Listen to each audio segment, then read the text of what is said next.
লিঙ্গ পরিবর্তনের গল্প, শরীফ থেকে শরীফা শিক্ষা দেওয়া হচ্ছে বাংলাদেশে। আসিফ মেহতাব প্রতিবাদ করলে চাকরিচ্যুত করা হয়েছে। আমি এটা ফেসবুকে এবং মোবাইলে পেয়েছি, আমাকে হোয়াটসঅ্যাপে বাংলাদেশ থেকে এক বন্ধু পাঠিয়েছে, তার নামটা আমি করব না। আসিফ মেহতাব বলে একজন প্রফেসর, তিনি প্রতিবাদ করেছেন কি বই ছিঁড়ে। বাংলাদেশকে আপনারা মুসলিম রাষ্ট্র ভাবেন, ভাবেন না? ভাবেন না, আমরাও ভাবি।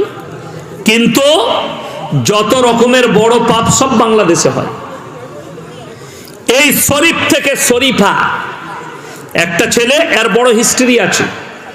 এই স্কুল থেকে চলে গেছে, আর মা বাবা প্রবেশ করতে দেয়নি। হঠাৎ একদিন স্কুলে হাজির, তো তাকে, সে কিন্তু বেটা ছেলে, তাকে জিজ্ঞেস করছে, তুমি তো বেটা ছেলে, তুমি কি করে শরীফা হলে? বললে, আমি মনে মনে নিজেকে মেয়ে বলে অনুভব করতাম।